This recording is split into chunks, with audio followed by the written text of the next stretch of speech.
I backed Ethan out of his debts, shelled out cash to help him make a comeback, and finally got engaged to him just like I wanted.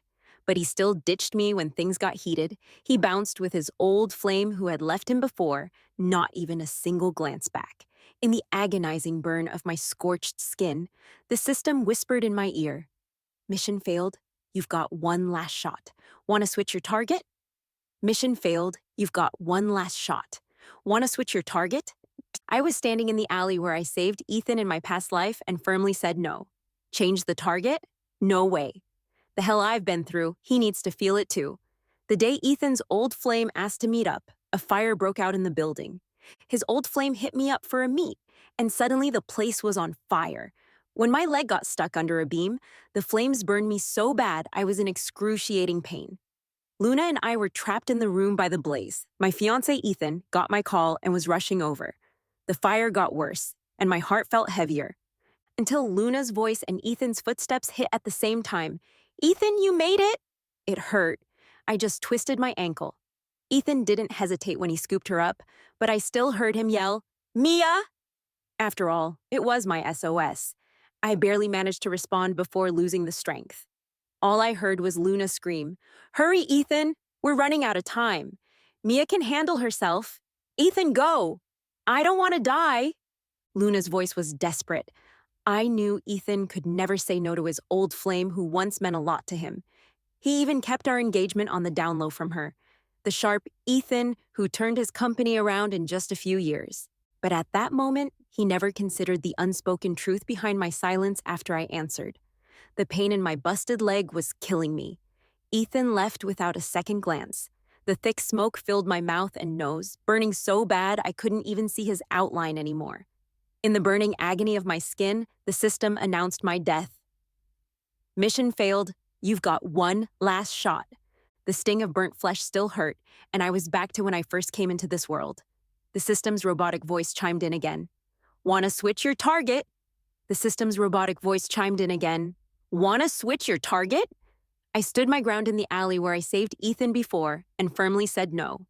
Ethan was curled up in the rotten trash, blood dripping from his head. He didn't see me, just weak groans coming from his mouth. Maybe switching the target is the way to go. The system's voice cut out as I stepped on Ethan's fingers. I pressed hard. Ethan looked up, his face covered in blood, hiding his eyes. He couldn't see my face. I crouched down, my fingertips gently touching his face, speaking softer than in my past life. "Don't freak out. I'm here to save you, Ethan." In my last life, I went through all the crap for Ethan. During our relationship, I had to put up with him still thinking about his old flame, and even in death, I was left hanging. Switch the target? No chance. The pain I felt, he needs to feel it too. When I was mysteriously thrown into this world, the system introduced me to Ethan, the target of my mission, a fallen rich kid. After his family's business tanked, with debts piling up, his parents jumped off a building, leaving Ethan behind, constantly harassed by debt collectors, pushed to the edge. My identity was that of a childhood buddy Ethan knew from his old circle but wasn't tight with. When I first started my mission to get close to him, the system said I was new here and gave me a game plan. Be cool with him without caring about anything, and try to move him with unconditional love. So, in my past life, I saved him, sheltered him, and helped him clear his debts. I did everything I could without expecting anything back. After 7 years of patience, I finally waited for him to say, "Mia, let's be together." There was no love, just duty. Ironically, in the end, I was still left hanging and met a tragic end. This time, 18-year-old Ethan opened his eyes to see me sitting by his bed, staring at him. "Mia?" I met his gaze and immediately broke into tears, throwing myself into his arms. The doc had said he had a wound on his stomach, and I suddenly crashed into him right over the injury. Ethan frowned, but I didn't care, holding him and crying about the danger and the struggle to save him. He seemed a bit confused, but still seriously thanked me. "Thanks a ton." I let go of him, sitting beside the bed and looking at him. "Ethan, when you thank someone, you gotta be more real. When an unfamiliar friend saves you, you expect something in return, right? After all, he's the guy everyone in the circle dodges." Ethan seemed surprised by my words, paused for a sec, and awkwardly said, I'll cover the medical bills, but right now, I'm not broke. I cut him off. Just then, Ethan's phone buzzed, and on the cracked screen, the name Luna popped up. Oh, it's his old flame Luna. When he answered, his voice softened. Luna, I'm good. Good? I sat on the bed and looked at his leg in a cast, then smiled faintly. The person on the other end clearly didn't care much about his situation and just said, as long as you're alive, then quickly hung up. Ethan put down the phone and smiled at me, his tone back to polite and distant. I can write an IOU. I'll pay you back later. I looked at him casually and said the most rebellious thing I'd said since Rebirth. Be my boyfriend. The system's robotic voice screamed in my head. He won't say yes, I said. I can help you pay off your debts, hook you up with funds to start a biz. Don't you want to get back at the people who screwed you? Ethan looked at me, his black and white pupils filled with some foggy emotion. Though his face was still hurt, his posture was as straight as ever when his family wasn't bankrupt. Nah, thanks. When I walked out of the room, the system was still yelling. Are you just giving up? Don't you want to finish the mission and go home? Of course I do. I need you to chill and listen to me. Maybe we should switch the target, you see? No, I cut him off. Ethan's got pride, and his heart still clings to his old flame. At this point, he definitely won't agree. But in my past life, I was dumb enough to do everything for him without ever asking for credit. Now, in this reborn life, I'll teach him the first lesson. Let him believe that true selfless devotion exists, but he should know everything here comes with a price. On the day Ethan was discharged, his leg was still healing and he was in a wheelchair. I had the driver take him back to school. With the car window half rolled down, I stood at the door and waved. I watched as Ethan left. The system in my mind questioned, Are you just letting him leave?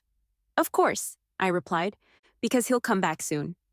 The system questioned again, but I didn't answer, because I'm sure Ethan will come back to find me. In my past life, I made sure everything was set for him, and his life was as smooth as when his family wasn't broke. Now, without me actively protecting him, I want to see how long he can hang on. It's been 4 or 5 days since Ethan returned to school. I counted the days and went to his classroom to check. When Ethan entered the lecture hall, he was alone. It was tough for him to get up the stairs with the wheelchair. He looked up, probably hoping to ask a nearby classmate for help. But the kid quickly looked away, pretending to search through his desk. Ethan opened his mouth, but then shut it, his gaze scanning the room, only to see everyone acting like they didn't see him. I pulled my baseball cap lower. I noticed a girl sitting in front, chatting with someone beside her. So pitiful. If his family hadn't gone broke, he wouldn't be treated like this. Are you gonna help him? The girl shook her head vigorously. I don't want to get involved. Ethan seemed lost down below. It wasn't until the bell rang and the male teacher walked in that anyone asked him if he needed help. After class, I followed Ethan to the cafeteria.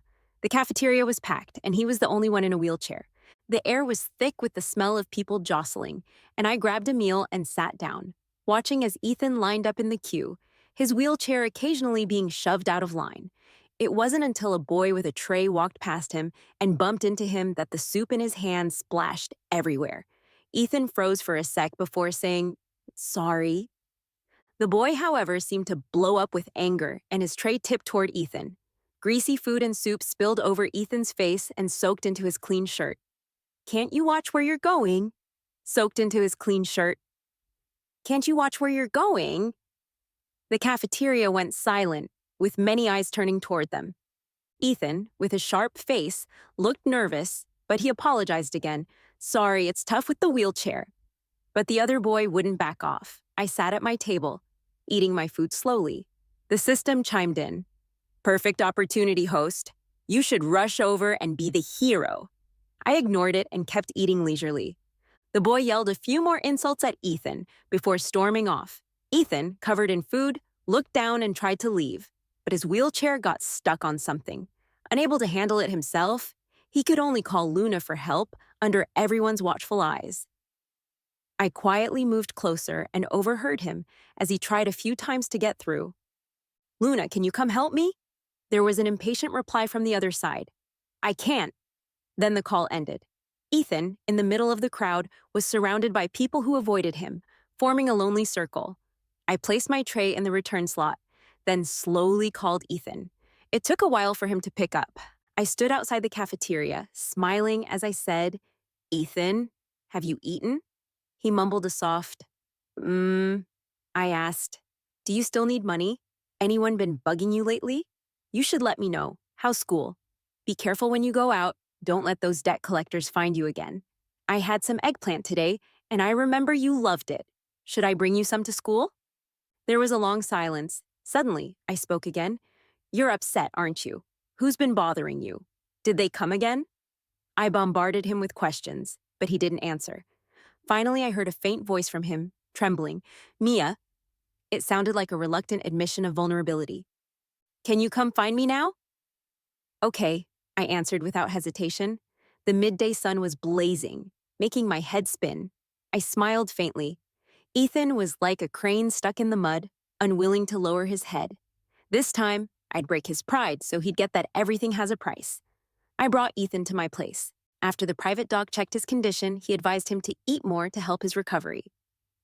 "You'll heal faster if you keep up your nutrition." I took the burn ointment from the doc's hand and applied it to the wound on Ethan's forehead. Ethan lowered his eyes, obediently letting me do so. Once done, I tucked the ointment away and sat beside him, gently brushing the hair at his temple. Ethan instinctively leaned back. "Ethan, would you consider my offer again?" Before he could speak, I continued, "You don't gotta see me as a saint. Let's just call it a deal. I'll pay you, and you'll be at my service for 3 years." No one spoke.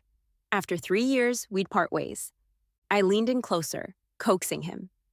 "I'm just giving you an opportunity. You don't need to feel pressured. It's just a business deal. Once your debt's cleared, they won't bug you again. You can focus on avenging your parents." "Ethan," I looked at him, "don't you want to quickly avenge your parents?" Ethan stayed silent for a long time. The last rays of the setting sun lit up his face, showing a trace of sadness. I waited quietly. Even the system spoke up, urging me, "Host, don't push him too hard." Finally, Ethan spoke. "Okay." I paid off all of Ethan's debt in front of him. The next day, when I pushed Ethan to school early in the morning, we bumped into Luna at the door. I hadn't seen her much in the past life. Ethan kept his feelings for her well hidden. Sometimes, when I did see her, she was decked out in luxury items, her pride as high as a princess.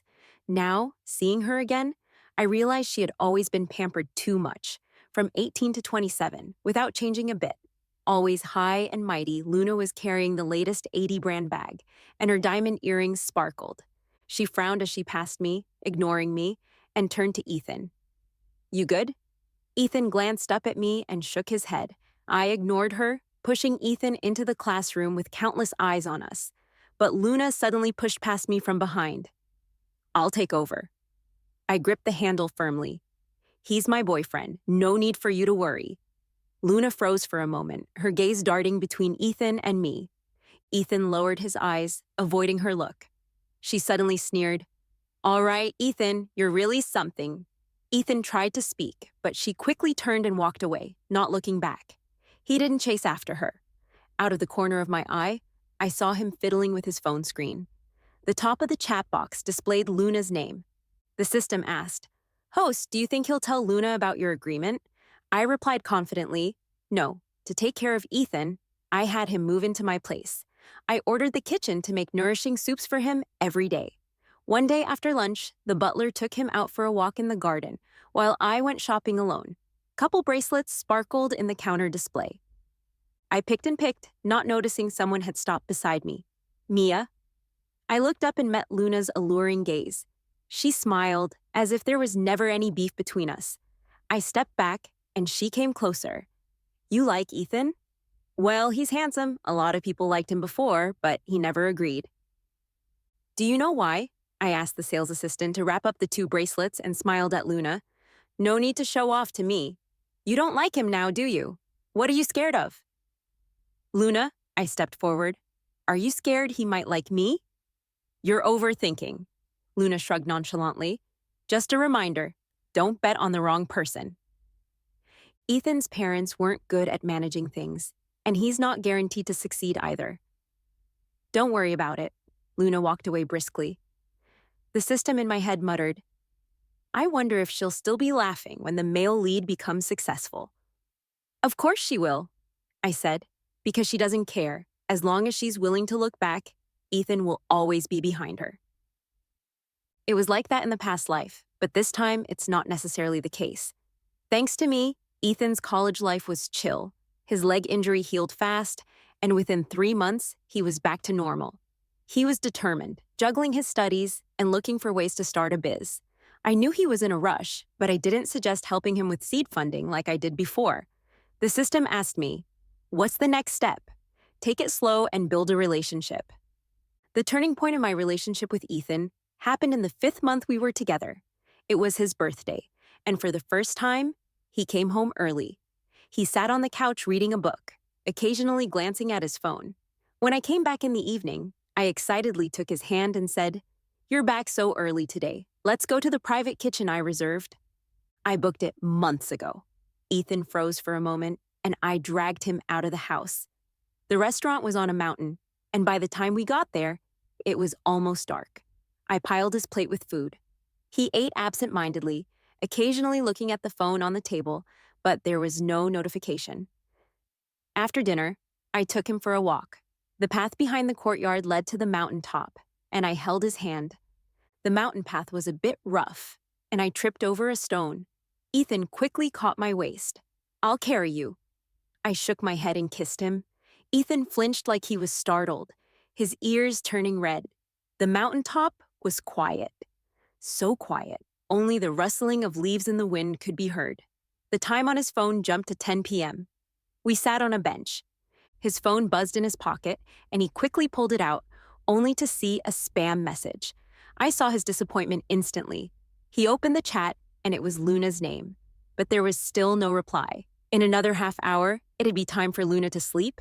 Ethan didn't speak, and I sat quietly beside him. I knew what he was waiting for. Time ticked by. Finally, with only 15 minutes left, he turned off his phone. Mia, are you cold? He gave up. I shook my head. Ethan, don't wait any longer. He froze for a moment. I said, It's just a happy birthday. I can say it too. I booked this private kitchen months ago, thinking you'd like it. I felt like he was really tired lately, so I also booked a nutritionist and a masseuse for him. Suddenly, the prearranged fireworks shot into the sky, interrupting my words. In the fireworks display, 6 Chinese characters appeared. Happy birthday, Ethan! It was a bit rushed, felt a little tacky. I frowned and looked at Ethan. The fireworks reflected in his eyes, making his features even more stunning. Ethan! I shouted his name loudly. He turned to look at me, leaning closer, and the light in his eyes danced with a glow. The shadows of doubt disappeared. I leaned closer to his ear.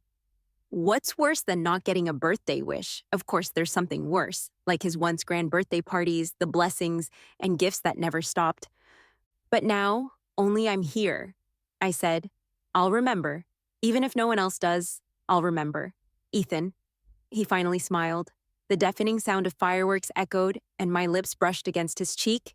He looked at me, and in the fireworks glow, a small version of me reflected in his eyes. The next second, he kissed me. The system made a sharp, mechanical sound in my head. Ethan's lips parted instantly. He turned red first. The system said, Impressive. After all, in the last life, Ethan never kissed me first. It was always me who initiated. On the way down the mountain, Ethan held my hand and didn't let go. After that night, our relationship moved fast. We started acting like a real couple. Ethan's career also began to take off. 2 years later, after seeing Ethan finish his work and make me milk, the system said, I feel like your progress is way faster than last time. Maybe in a few more years, it'll work out. I sipped the milk on the sofa. Did you forget? It's because Luna hasn't shown up. The system hesitated. Shouldn't know? I smiled. I calculated the time. It was almost time for Luna's grandma to fall ill. In the last life, she came to Ethan, shedding a few tears, making Ethan feel heartbroken. She was willing to lower her pride and beg me. I agreed to Ethan's request, then made a tricky ask. I asked Ethan not to interact with Luna anymore. Ethan's gaze on me was a bit cold but softened almost immediately. He said, "Okay." He did it. He cut ties with her. But he didn't stop caring. Later, Luna faced countless crises, and it was always Ethan who stepped in to help. He never had any inappropriate chats with Luna, not even long phone convos. But whenever she hit trouble, he silently took care of everything for her. The system asked, "What will you do this time?"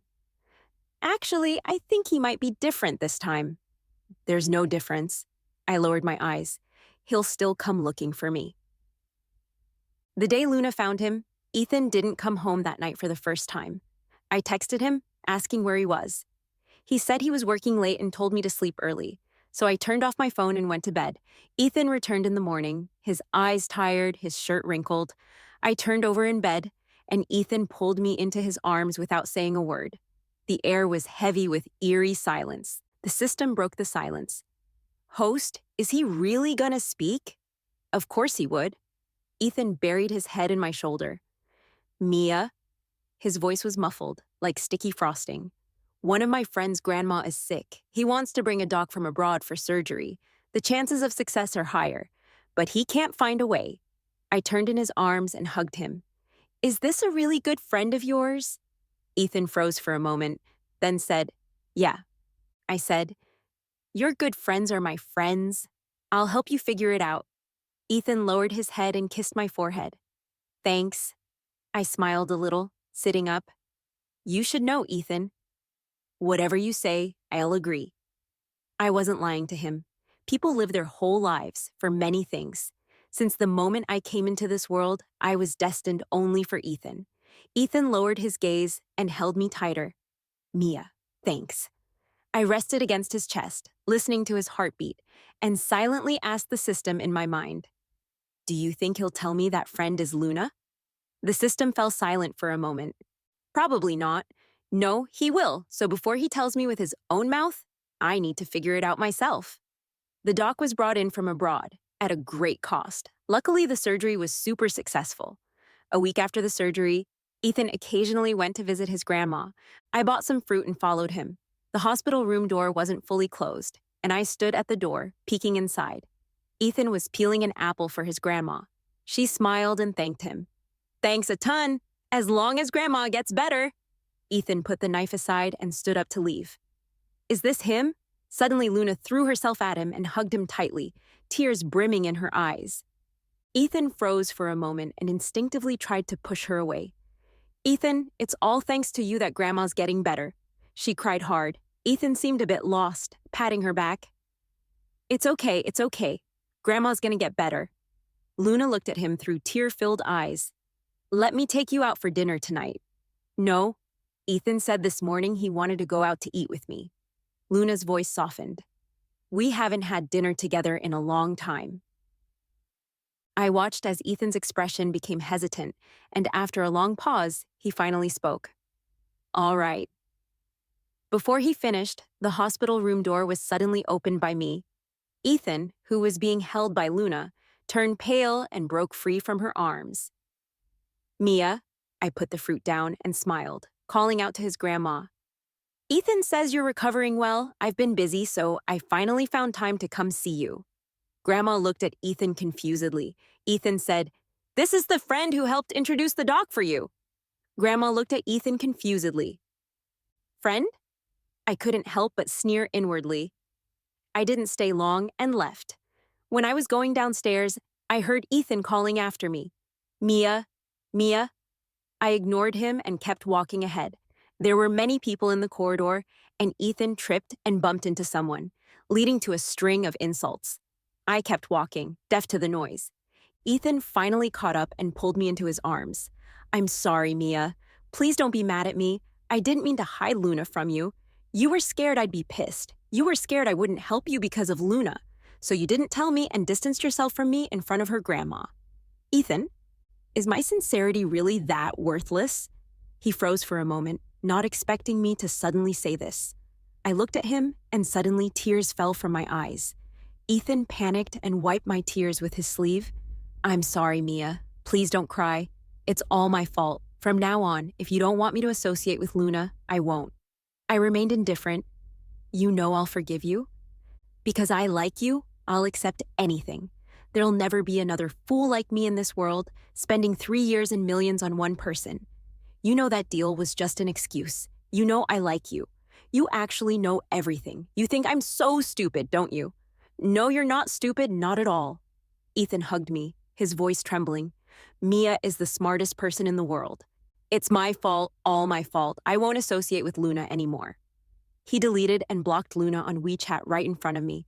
I wiped my tears and struggled out of his embrace, still not saying anything to him. Ethan is super busy. I've always known that. His company is still in its early stages, busy. I've always known that.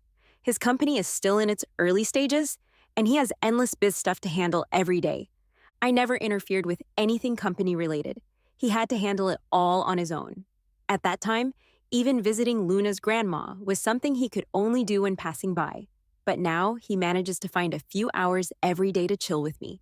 Ethan travels for work, and when he's abroad, he calls me without even getting any rest. Mia, anything you need? I said, no. Then let me pick something for you.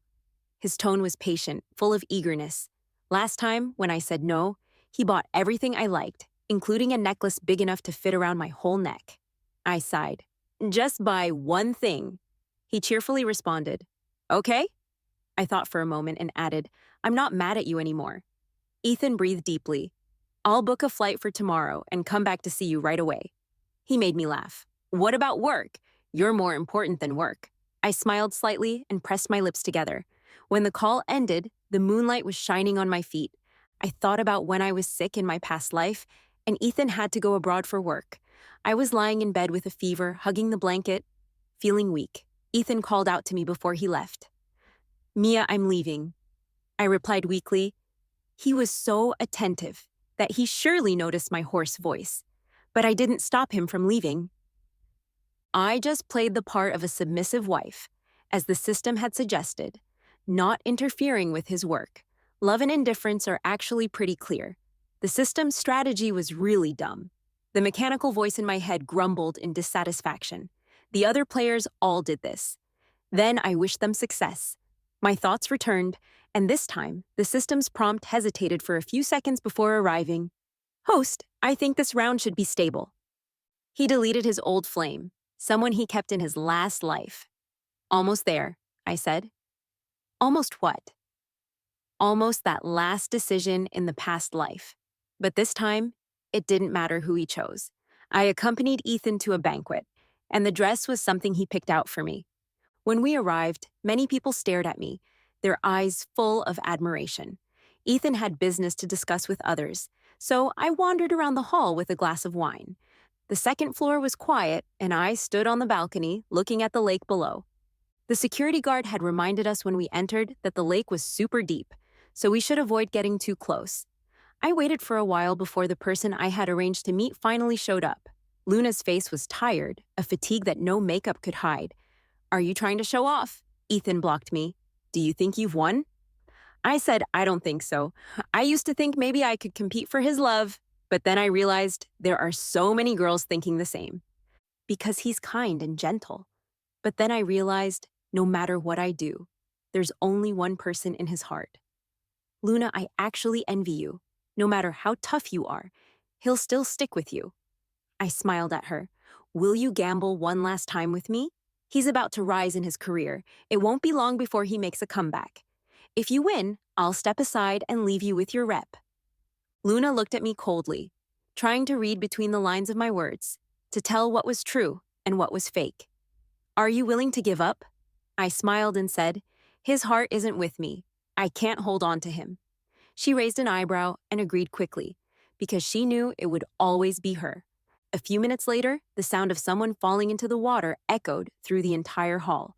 I was floating and sinking in the bottomless lake, choking on a few mouthfuls of water. More and more people gathered by the lakeside.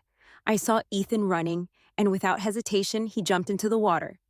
The water was freezing on this late autumn night. I choked a few more times, watching his figure swim closer to me, then suddenly stop halfway. He lifted another slender figure and started swimming toward the shore. It was just like that day in the fire, when he carried Luna to escape without looking back. There's one more. She's sinking. The security staff who arrived late jumped into the water and grabbed me by the waist, pulling me toward the shore. Luna, wrapped in Ethan's coat, curled up in his arms. As we reached the shore, Ethan let go of me and walked towards me with big strides. Mia, I don't know. The waiter draped a blanket over me. The beautiful dress he had picked for me earlier in the afternoon was now tangled with water plants. The water in my lungs and the smoke in my nose made it hard to breathe. I coughed a few times before looking up at him. He wanted to come and hug me, his expression lost and pale. It was too dark. I couldn't see. You couldn't see me, but you could see Luna. I coughed a few more times and looked at him, my face expressionless. Ethan lowered his gaze, and behind him, Luna kept calling him, her voice growing softer, but he didn't look back. Ethan grabbed my hand. My hand was freezing, and the warmth from his grip quickly spread through me, like a flame igniting from my fingertips. I didn't cry. I didn't question him. I just as slowly pulled my hand away from his. Ethan didn't let go, so I pried my fingers off, one by one. I said, I don't want you anymore, Ethan. I don't want you anymore. Ethan's ears kept ringing with Mia's words. Her voice was calm, no tears, no anger, no accusations. Ethan didn't dare look at her. She wrapped the blanket around herself and slowly stood up. Ethan followed her closely, step by step. He drove, trailing behind her all the way to the villa. Mia's driver came to pick her up and take her home. The butler, seeing her soaked from the water, hurriedly said, Miss, come inside. I'll have the kitchen make you some hot, sweet ginger water. Where's Ethan? Mia didn't say anything and walked straight inside.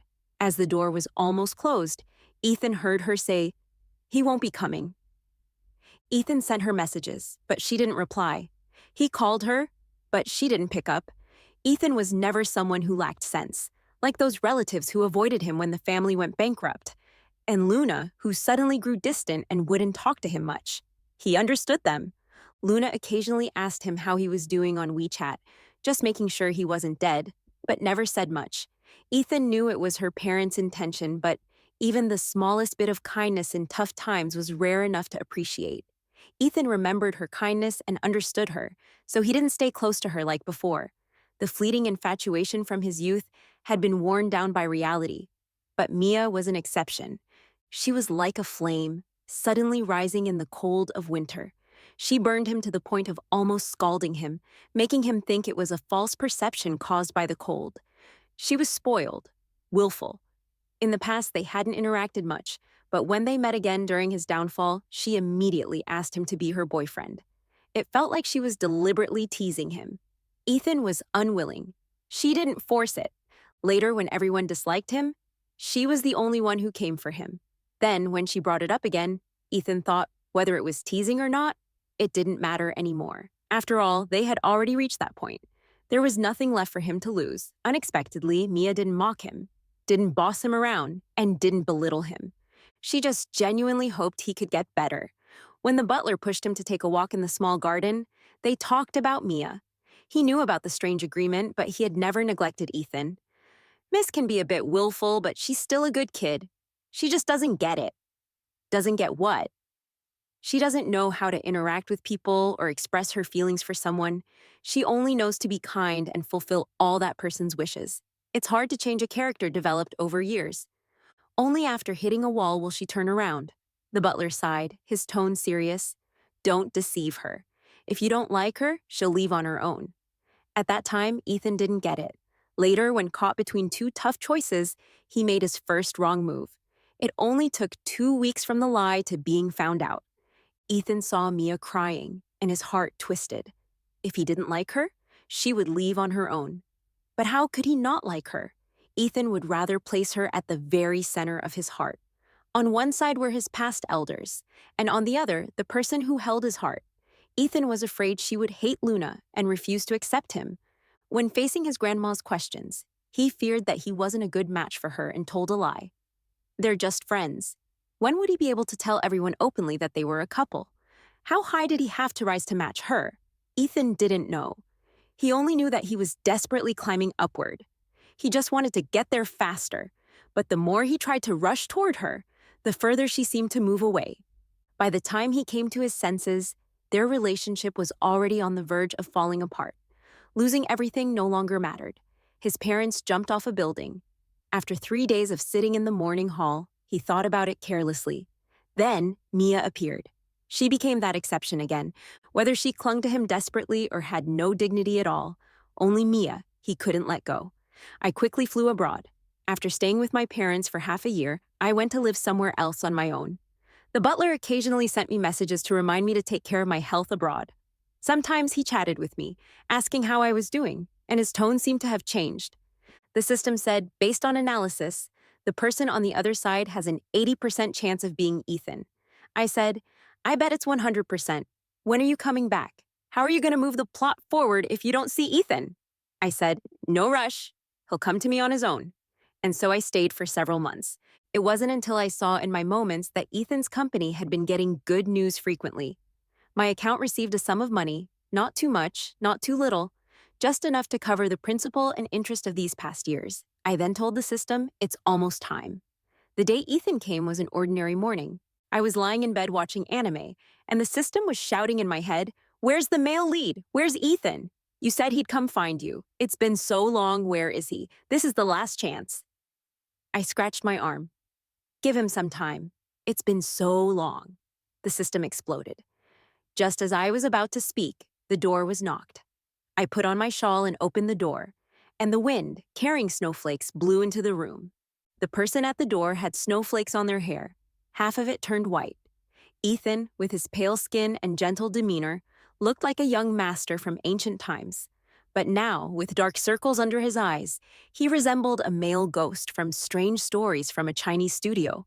The system screamed again. He's here to apologize. So, what are you doing? The happy ending is just around the corner. We're about to be together. I said, I'm just a little annoyed.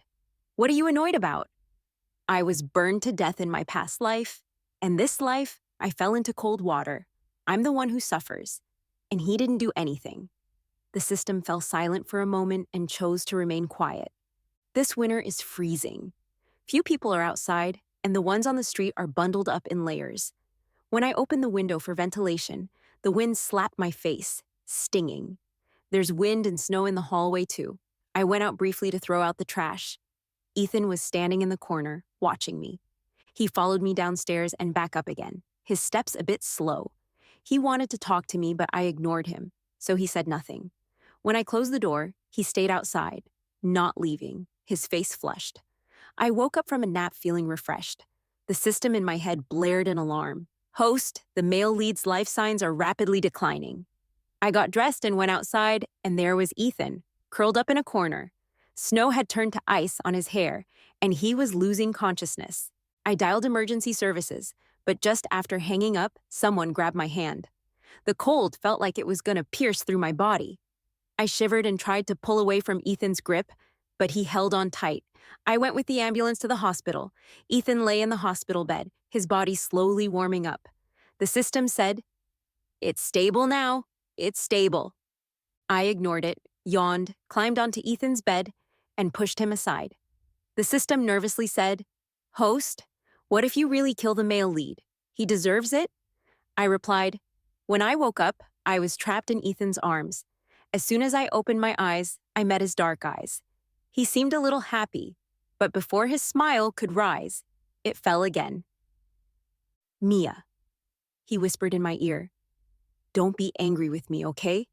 I looked at him, my voice calm. "Aren't you afraid of dying? What if I didn't save you?" Ethan shook his head, his hand, the one without the four, wrapped around my waist, and he leaned his forehead against mine. "I'm not afraid. Ethan should have died." "Mia." He buried his head in my neck, his breath warm on my collarbone, and lightly bit me. His voice had an almost imperceptible madness to it. "Life is yours. If you don't save me, I'll return it to you." The system said, "Why do I feel like the male lead is a bit off?" I met Ethan's eyes. His lower eyelids were still dark, a sign of his illness, but there was still a trace of the gentleness from before. I said, "Maybe?" Then I punched Ethan in the stomach. His grip loosened, and I managed to break free and get to the floor. "I'm not angry with you. I just don't like you anymore."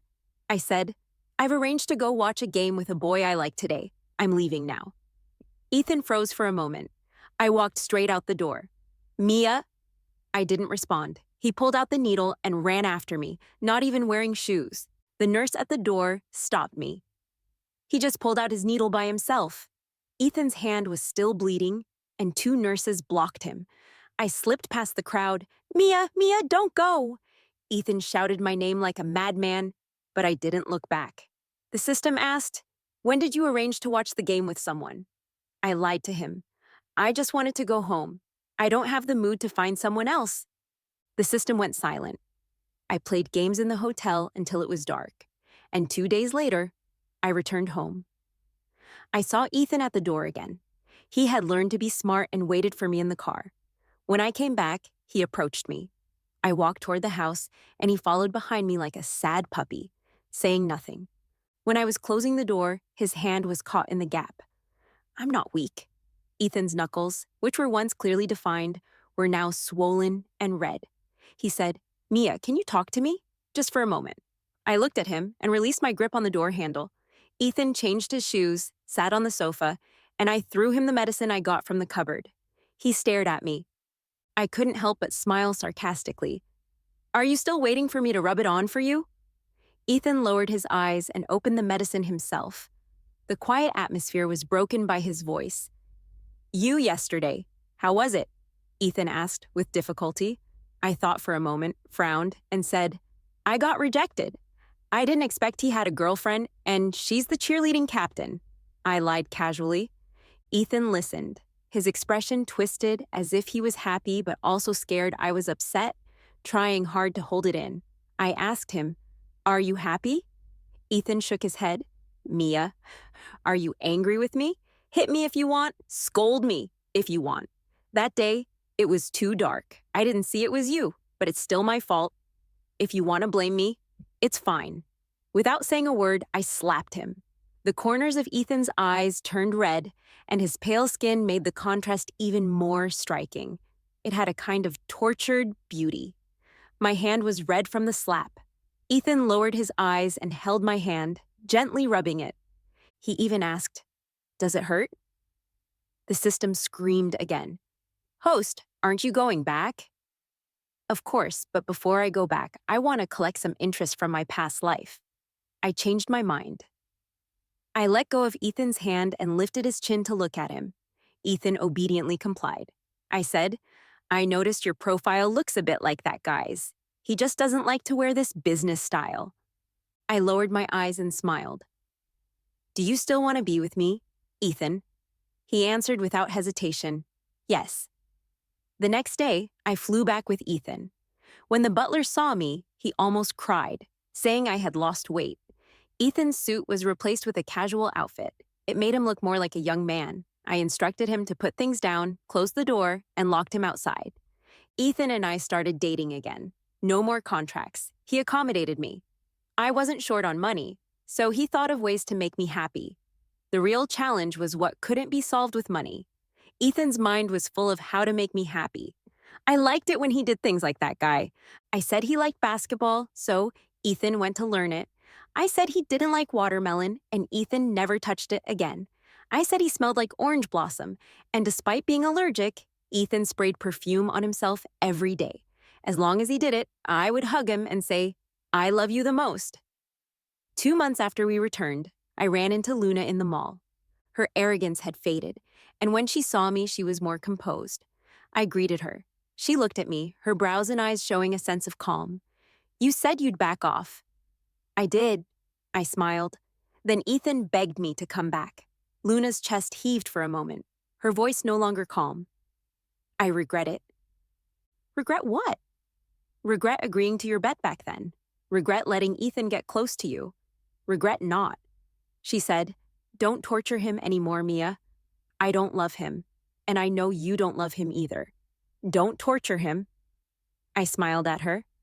Our gazes briefly met. Luna doesn't love him. I've always known. She treated him as a stepping stone, a cushion when she fell, and a scepter to show her status. You're the last person qualified to say that, but I promised you.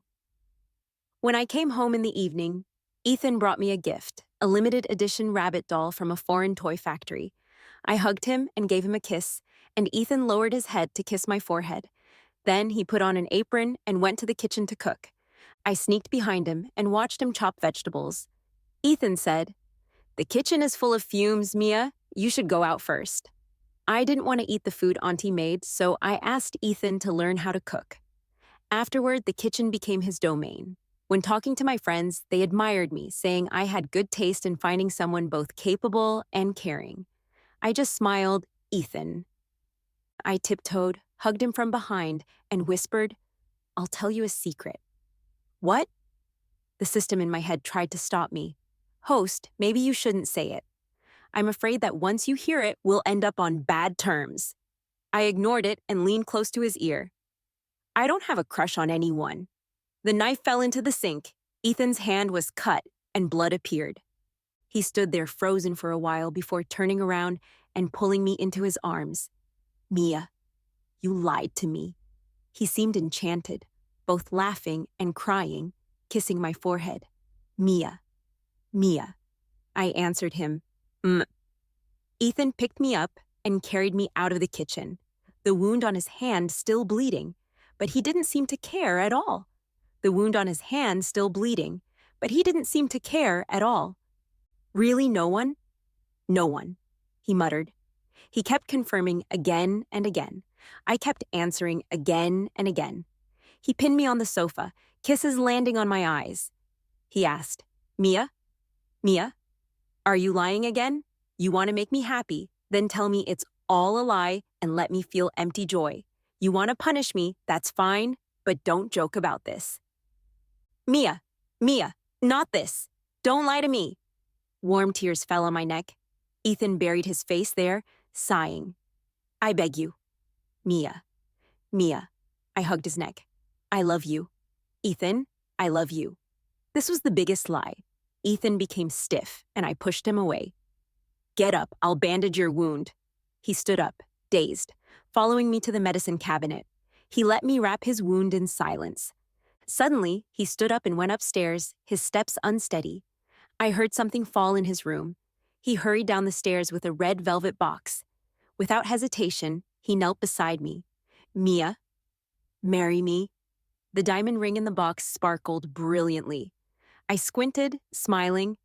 "Are you in too much of a hurry?" Ethan looked up at me, his eyes tinged with red. He said, "Not in a hurry. I'm just afraid." "Mia, I'm afraid that next second you'll say it was all a lie. Then let it be a lie." He sighed. "Maybe if I can lie longer, it'll be better." I shook my hand in front of him. "Then help me put it on." Ethan's movements were a bit slow, but after some struggle, he managed to get the ring on my finger. I sighed. "It fits quite well." Ethan said, "I measure every night." He hugged me, resting his head on my shoulder. "I knew you wouldn't agree, but I still hoped that one day you'd forget that person." I prepared in advance, hoping it'd come in handy. I said nothing. "Mia?" Ethan sighed. As if in a dream, he whispered, "I love you." The system didn't speak for days. Ethan was quick about everything. He spread the news of his successful proposal that day, and the next day began planning the wedding dress, the hotel, the invitations, the honeymoon. One thing after another, organized and methodical. My friends came to congratulate me, but they couldn't help whispering, "This is a bit sudden, isn't it? I feel like Ethan would have the wedding next week if he could." I twirled the tassel on my bag and answered, "It's not sudden. I can't wait either." The system suddenly spoke. "I think it's a bit fast too." "What's too fast?" "It just seems like we could stay a bit longer and confirm it more thoroughly." "But I can't wait. I want to go home." The system fell silent. Ethan was super busy. The company's matters slowed down a bit, and he focused on the wedding. He confirmed the details over and over, ensuring everything was perfect. This wedding was way grander than the last life. While Ethan was on the phone with the wedding planner, I sat with the yogurt bowl he made, watching TV. The background noise was loud, so we stepped out to the balcony. I asked the system, Can we leave as soon as we get married? Can we leave the day of the wedding? Which steps come next? The system took a while to answer. Well, probably after exchanging rings. Really? Can I leave right after exchanging rings? You'll need to wait until your physical body dies. I thought for a moment. Then, just let the officiant stab me with a knife. Wouldn't that be too much? Then let the chandelier fall on me. Host, all your methods are so bloody. Isn't death always bloody? I grumbled. It kept quiet for a long while before speaking softly. Do you really have to go? You could choose to stay. Ethan loves you now, and your family is good. Everything would go smoothly for you here. You don't have anyone particularly close there. Life there can't compare to here. Mia. It called my name for the first time. Stay. Wouldn't that be good? I finished my yogurt, and Ethan came in after finishing his call, taking my bowl and asking if I was hungry. I kissed his face. I'm not hungry. I want to lose weight so I can wear a beautiful wedding dress. Ethan's eyes sparkled. Mia, the beautiful one isn't the wedding dress. It's you. I smiled, watching him walk into the kitchen. His figure disappeared from sight. Only then did I answer. No. The wedding day was lively. I didn't have to do anything. Wake up, get my makeup done, and wait at the hotel. Ethan couldn't see me, but he sent me tons of messages. I yawned and replied to a few. When it officially started, all the lights focused on me. I heard the officiant's voice, strong and clear. He spoke of the love story between me and Ethan, full of passion. I didn't listen carefully, but could catch a few words like salvation and only. The applause was thunderous. The red carpet seemed endless.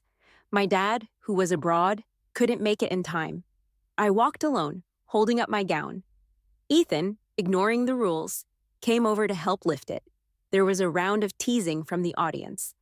Under the splendid crystal lights, Ethan lowered his gaze, and in his dark eyes, only my reflection remained.